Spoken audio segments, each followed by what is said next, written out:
আসসালামু আলাইকুম প্রিয় এইচএসসি 26 আমাদের প্রথম পরীক্ষাটা হচ্ছে বাংলা প্রথম পত্র পরীক্ষা আর মাঝখানে কিছুটা সময় বাকি আছে।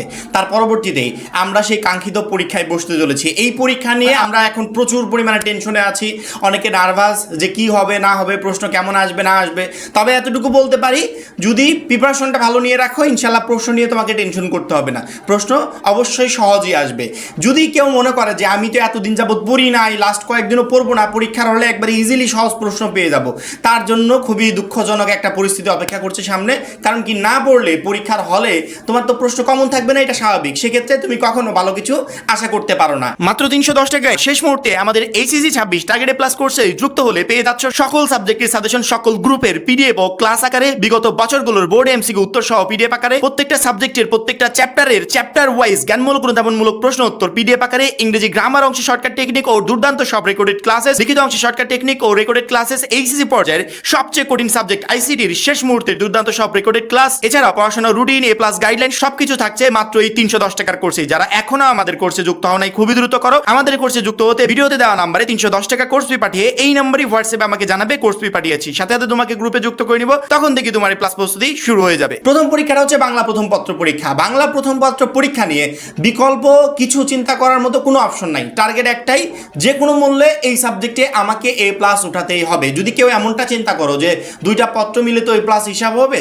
সেক্ষেত্রে আমি বাংলা প্রথম পত্রে যেমনই হোক বাংলা দ্বিতীয় পত্রে ভালো কিছু একটা করে ফেলবো। দেখো, বাংলা দ্বিতীয় পত্রে যখনই তোমাদের রাইটিং পার্টে প্রায় অংশ, নিয়মিত অংশগুলো আছে, তুমি এক একটা করে প্রশ্ন লিখবে। তোমাকে ওইখানে যে একজন ফুল মার্ক দিয়ে দিবে একবারে যতই ভালো করে লেখো, এইটা আপাতত ভাবা যাবে না। ওইখান থেকে প্রত্যেকটা অপশন থেকে আমি যতই ভালো করে লিখি 1-2 মার্ক একটু সাইডে রাখতে হবে।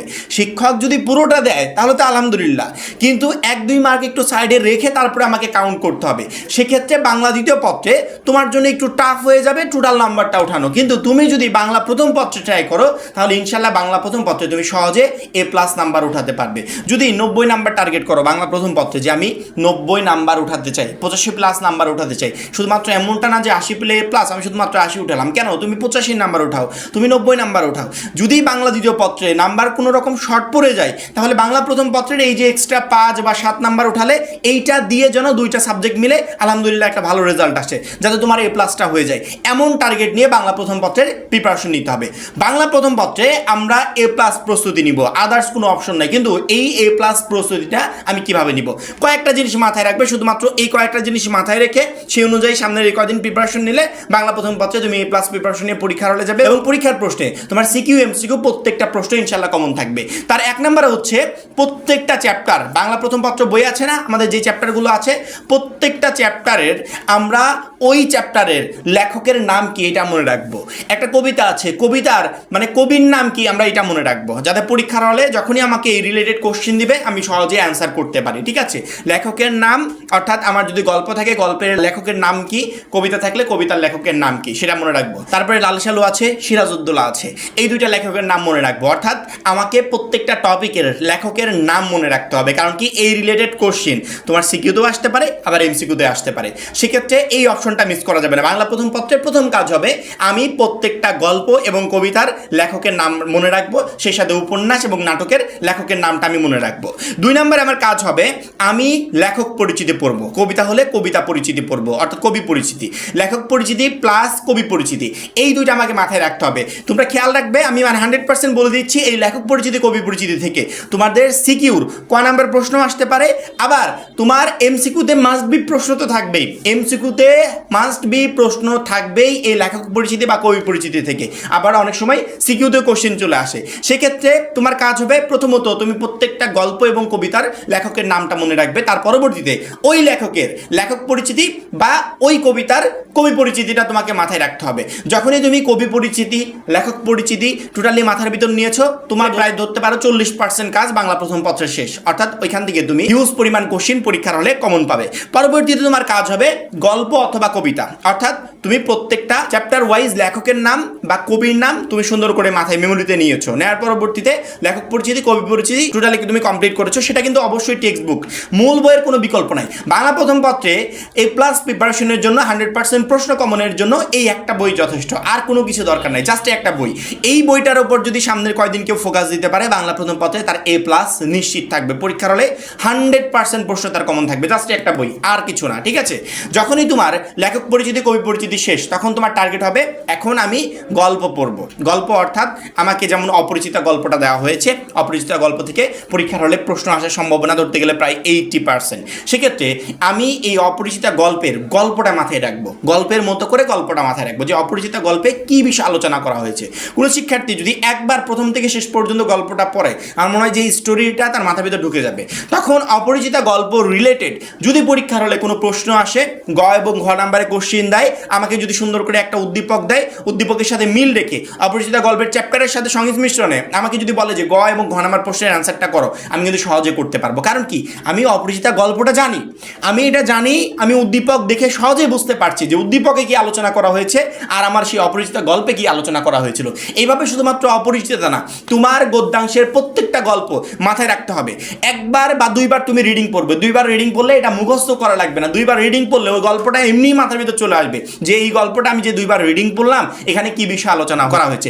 জাস্ট সারসংক্ষেপটা মনে রাখো, ঠিক আছে? টোটাল গল্পটা একবার A to Z মনে রাখতে হবে না, তুমি জাস্ট স্টোরিটা মনে রাখো যে এখানে কি বিষয় আলোচনা করা হয়েছে। কারণ কি, যখন পরীক্ষার হলে তোমার উদ্দীপকটা দিবে, যাতে ওই উদ্দীপকটা দেখে তুমি ক্যাচ করতে পারো যে আমার এই পাঠ্য বইতে কি বিষয় আলোচনা করা হয়েছিল, তখন তোমার কাছে গ এবং ঘ নাম্বার প্রশ্ন লেখা একদমই ইজি হয়ে যাবে। যখনই তুমি গল্পটা সুন্দর করে মাথায় নিয়েছো বা যখন তুমি কবিতাটা পড়েছো, কবিতাটা সুন্দর করে মাথায় নিয়েছো, তখন তোমার ধরতে গেলে প্রায় 70% কাজ শেষ। অর্থাৎ আমি প্রথমত কি করেছি, আমার প্রত্যেকটা চ্যাপ্টারের লেখকের নাম, কবিতার লেখকের নামটা আমি মনে রেখেছি, সেই সাথে নাটক এবং উপন্যাস কে কোনটা লিখেছে সেটা আমি মাথার ভিতর রেখেছি। পরবর্তীতে আমি লেখক পরিচিতি পড়েছি এবং কবি পরিচিতি পড়েছি, দেন আমি গল্প পড়েছি, কবিতা পড়েছি। এই দুইটা টপিক থেকে আমি সকল ইনফরমেশন মাথার ভিতর নিয়েছি। এখন আমার কাজ হবে পাঠ পরিচিতি পড়া, গল্প হোক কবিতা হোক, পাঠ পরিচিতি পড়তে হবে। কারণ কি, এখান থেকেও আমার পরীক্ষার হলে কোশ্চিন আসবে। সেক্ষেত্রে পাঠ পরিচিতি বাদ দেওয়ার কোনো স্কোপ নাই, পাঠ পরিচিতিটা দেন কমপ্লিট করতে হবে।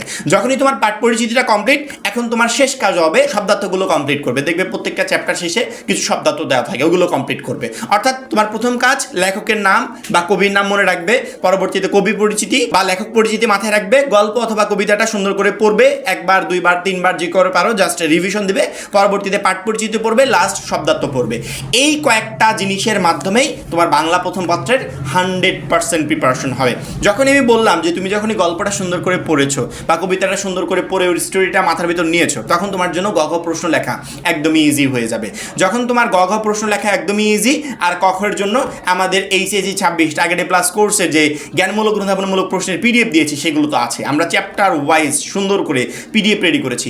অপরিচিতা গল্প রিলেটেড ক নাম্বারে কী কী প্রশ্ন আসতে পারে সেই প্রশ্নের PDF রেডি করেছি, খ নাম্বারে কী কী প্রশ্ন আসতে পারে প্রশ্নের PDF রেডি করেছি। এইভাবে প্রত্যেকটা চ্যাপ্টার বাংলা প্রথম পত্রের সুন্দর করে আমরা PDF রেডি করেছি, সেটা কবিতা হোক বা গল্প হোক। সুন্দর করে ক জ্ঞানমূলক প্রশ্ন, খ অনুধাবনমূলক প্রশ্নের PDF রেডি করেছি। আমার মনে হয় আমাদের কোর্সে থাকা প্রত্যেকটা শিক্ষার্থীর ইতিমধ্যে PDFগুলো কমপ্লিট। আর যারা নতুন যুক্ত হচ্ছ বা যুক্ত হবে বলে ভাবছো, যুক্ত হওয়া মাত্রই তুমি এই জ্ঞানমূলক অনুধাবনমূলক প্রশ্নের PDF সংগ্রহ করবে। শুধুমাত্র যেখানে জ্ঞানমূলক অনুধাবনমূলক প্রশ্নের PDF থাকবে সেটা না, সকল সাবজেক্টের সাজেশন থাকবে, এছাড়া আরও অনেক PDF থাকবে যেগুলো পরীক্ষায় A+ পাওয়ার জন্য যথেষ্ট। সেক্ষেত্রে আমার মনে হয় যে যারা কোর্সে যুক্ত হয় না, খুবই দ্রুত যুক্ত হয়ে PDFগুলো সংগ্রহ করে সেই অনুযায়ী প্রিপারেশনটা শুরু করে দেওয়া উচিত। আমাদের এই PDF থেকে ক খ প্রশ্ন তুমি পরীক্ষার হলে কমন পাচ্ছ। গ ঘর জন্য আমি যেভাবে পড়তে বললাম যে গল্পটা একবার বা দুইবার রিডিং পড়বে, মাথার ভিতর ঢুকে যাবে। কবিতাটা দুইবার বা তিনবার সুন্দর করে পড়বে, দেখবে কবিতার রিলেটেড ইনফরমেশনগুলো মাথার ভিতর ঢুকে গেছে। সেক্ষেত্রে গ ঘ প্রশ্নের অ্যান্সার লেখার জন্য তোমাকে এক্সট্রা কোনো প্রেশার ক্রিয়েট করতে হবে না, তুমি সহজে লিখতে পারবে। আর ক খ তো তুমি কমন পাচ্ছই, অর্থাৎ সৃজনশীলের 70 মার্ক নিয়ে কোনো টেনশন নাই। আমরা যখন এই MCQর জন্য প্রিপারেশন নিচ্ছি, আমি যে কয়টা বিষয় পড়তে বললাম যে একটা শিক্ষার্থী লেখকের নামটা মনে রাখবে, এই লেখকের নামটা তোমার জন্য মনে রাখা খুবই জরুরি। কারণ এইটা রিলেটেড কোশ্চেন আমার সৃজনশীল প্রশ্নের ক নাম্বারে আসতে পারে বা MCQ প্রশ্নতে আসতে পারে। যখনই আমি লেখক পরিচিতিটা বা কবি পরিচিতিটা পড়েছি, ওইখান থেকে আমার অনেকগুলো প্রশ্ন আমাকে MCQতে দিয়ে দিবে।